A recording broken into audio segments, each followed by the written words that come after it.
नमस्कार। मैं student professor doctor अंतिमा आप सबका बहुत बहुत स्वागत करती हूँ हमारे चैनल हिंदी नारी में। दोस्तों, आज के वीडियो में मैं अपना इंटरव्यू का एक्सपीरियंस आपसे शेयर करने वाली हूँ।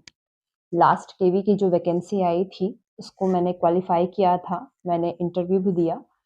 उसमें मेरे क्या एक्सपीरियंस थे, क्या गलतियां थी, क्या इंपॉर्टेंट कुछ बातें थी, वो मैं आपसे शेयर करूंगी। मुझे उम्मीद है कि उससे आपको अपने पढ़ाई में, अपने इंटरव्यू में फ़ायदा मिलेगा। तो सबसे पहले मैं बता दूँ कि इंटरव्यू स्टार्ट करने से पहले हम जब वहाँ पर गए, यहाँ लखनऊ में ये इंटरव्यू हुए थे फरवरी 2019 में। सबसे पहले हम जब उस हॉल में एंट्री किए तो हमें एक डॉक्यूमेंट वेरिफिकेशन के लिए भेजा गया था, जहाँ हमारे ओरिजिनल डॉक्यूमेंट से हमने जो फॉर्म भरा था उसको वेरीफाई किया गया कि सारे डॉक्यूमेंट सही हैं कि नहीं, नंबर वगैरह 70% वापस उन्होंने खुद निकाले। और उसके बाद हमको डॉक्यूमेंट वेरिफिकेशन करके हमें एक हॉल में बैठा दिया गया अपने अपने इंटरव्यू की प्रतीक्षा के लिए। उसके बाद नंबर आया और मैं इंटरव्यू के लिए उस हॉल में गई। मैंने सबको उस समय ग्रीट किया, अभिवादन किया और फिर प्रतीक्षा करी कि मुझे बैठने के लिए कहा जाए। मुझे बैठने के लिए कहा गया। इससे पहले मैं आपको एक बात और बता दूं कि जस्ट इसके कुछ समय पहले मैंने एनवीएस पीजीटी का इंटरव्यू दिया था और वो इंटरव्यू मेरा बहुत अच्छा गया था, काफ़ी अच्छा गया था मैं कह सकती हूँ, क्योंकि मैं अपने इंटरव्यू से खुद भी बहुत खुश थी, पूरा बोर्ड भी बहुत खुश था। मुझे कॉम्प्लीमेंट्स भी दिया गया था उस इंटरव्यू में और उसका परिणाम ये था कि मुझे इंटरव्यू में सबसे हाईएस्ट मार्क मिले थे। तो ये कॉन्फिडेंस मेरे अंदर पहले से था कि मैंने फर्स्ट टाइम कोई इंटरव्यू फेस किया था और मेरा इंटरव्यू बहुत अच्छा गया था। ये मेरे कॉन्फिडेंस को बूस्ट भी कर रहा है। ये मैं बता इसलिए रही हूँ क्योंकि अभी इसकी ज़रूरत पड़ेगी। और इसके साथ ही जब मैं केवीएस का इंटरव्यू देने गई थी तो उस समय मेरा ऑलरेडी सिलेक्शन डीएसएसबी में हो चुका था। ठीक? तो ये दोनों बातें जाननी ज़रूरी इसलिए भी थी क्योंकि उसका इम्पैक्ट इंटरव्यू में, मेरे इंटरव्यू में किस तरीके से पड़ा, क्या पॉजिटिव नेगेटिव इम्पैक्ट पड़ा, उसको बताना ज़्यादा ज़रूरी है। सबसे पहले मैं गई, मैं अभिवादन करा और मैंने अभिवादन किया। मुझे बैठने के लिए कहा गया, मैं बैठ गई। तो मुझे सबसे पहला क्वेश्चन पूछा गया कि आप अपना एक शॉर्ट इंट्रोडक्शन दीजिए। मैंने अपना इंट्रोडक्शन दिया। उन्होंने पूछा कि वर्तमान में आप क्या कर रही हैं? क्योंकि मैं पीएचडी कर रही थी इसलिए मैंने मेंशन किया। मुझे लगा कि पीएचडी बताना मेरे लिए प्लस पॉइंट होगा और जो कि हुआ भी। उसके बाद से मुझसे बोर्ड के मेंबर ने प्रश्न करना शुरू किया। कुछ कॉमन क्वेश्चन हुए सबसे पहले जनरल एबिलिटी के कि आप कहाँ से हैं, आपने एजुकेशन कहाँ से ली, इस तरह के कुछ पर्सनल क्वेश्चन, कुछ पर्सनल लाइफ के क्वेश्चन पूछे गए। फिर बीच में एक और जो बोर्ड के मेंबर थे उन्होंने मुझसे पूछा कि आप हिंदी विषय से हैं, तो आपने, और चूंकि आपने एमए कर लिया है, जबकि मैं ये केवीएस टीजीटी का इंटरव्यू देने गई थी, मैंने एमए कर लिया है और आप इस समय नेट भी क्वालिफाई हैं और पीएचडी भी कर रही हैं। मैंने कहा बिल्कुल, जी सर। और तो उन्होंने मुझसे से पहले क्वेश्चन ये किया कि क्या मैं आपसे काव्य शास्त्र से प्रश्न पूछ सकता हूँ, जबकि काव्य शास्त्र टीजीटी के सिलेबस में नहीं है। मैं, चूंकि आप नहीं, सीधे नहीं कर सकते, तो मैंने कहा जी बिल्कुल आप बिल्कुल सर आप पूछिए। काव्य शास्त्र में उन्होंने स्पेशलाइज करके पूछा क्या मैं इस टॉपिक पे प्रश्न पूछूं। मैं उस काव्य शास्त्र के इस पोर्शन में थोड़ी सी वीक हूँ, ये मुझे उस समय पता था। उसके बावजूद मैंने उनसे कहा कि हाँ सर पूछिए। और सर उन्होंने पूछा, मैंने पहले प्रश्न का जवाब दिया, दूसरे प्रश्न का अधूरा जवाब दिया और तीसरे प्रश्न का मैं बिल्कुल से जवाब नहीं दे पाई। और यहाँ मेरा ऑटोमेटिकली मॉरल डाउन हो गया क्योंकि मुझे ऑलरेडी पता था कि मेरा काव्य शास्त्र वीक है। अब इस सिचुएशन को मैं दूसरे तरीके से भी हैंडल कर सकती थी कि सर मैं, मुझे मेरा काव्य शास्त्र थोड़ा-सा वीक है या फिर मुझे काव्य शास्त्र में पूरी पकड़ नहीं है, फिर भी मैं कोशिश करूँगी आपके सवालों का जवाब देने के लिए।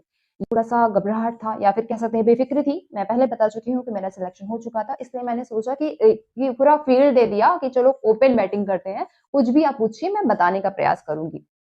उसके बाद से उन्होंने मुझसे काव्य शास्त्र के ही दूसरे टॉपिक पे प्रश्न पूछा। बैक टू बैक मैं 2 प्रश्नों का जवाब नहीं दे पाई और ये जब जवाब आप नहीं दे पाते हो तो आपकी पर्सनैलिटी में, आप ना चाहो तो भी वो दिखता है। और चूँकि मेरा पहला इंटरव्यू बहुत अच्छा हो चुका था, तो ये मेरे भीतर कॉन्फिडेंस था। अब मैं यहाँ ज़रूर कहूँगी कि मेरे भीतर एक छोटा-सा ओवर कॉन्फिडेंस भी था कि मैं कर लूँगी, क्योंकि मैंने अपना पहला इंटरव्यू बेस्ट दिया था। उसके बाद फिर उन्होंने मुझे कुछ ग्रामर के क्वेश्चन पूछे और बाकी हिंदी साहित्य के बाकी भी क्वेश्चन पूछे। मैंने जवाब दिया। एक और जो इंसिडेंट वहाँ पर हुआ, जो मुझे खटकता है शायद अभी भी, क्योंकि वो मेरी कमी थी, मुझे अब ये लगता है। मैं बहुत ज़्यादा रिलैक्स्ड थी। मेरे दिमाग में ऑलरेडी था कि मैं एक जगह सेलेक्टेड हूँ और मैं पहले इतना अच्छा इंटरव्यू दे चुकी हूँ, तो ये मेरे दिमाग में ना कॉन्फिडेंस, जो मैंने अभी कहा कि ये ओवर कॉन्फिडेंस हो गया था, तो मैं बहुत ज़्यादा रिलैक्स हो करके बहुत कैजुअली जवाब दे रही थी। इसका आभास मुझे तब हुआ जब ऑलरेडी बोर्ड मेंबर में से एक ने मुझे कहा कि क्या आप पहले से ही सिलेक्टेड हैं या आप नौकरी तो नहीं कर रही? मैंने वहाँ पे तो बिल्कुल डिनाई करा कि नहीं मैम, ऐसा कुछ नहीं है। मैं इस जॉब के लिए पूरी तरीके से प्रतिबद्ध हूँ। उन्होंने कहा बिल्कुल ठीक है। फिर भी उन्होंने मुझसे जो इस तरीके से, जिस लहज़े से कहा कि आप कहीं लगता है, हाँ, उन्होंने यूज़ किया कि लगता है आप कहीं सेलेक्टेड हैं या आप कहीं नौकरी कर रही हैं।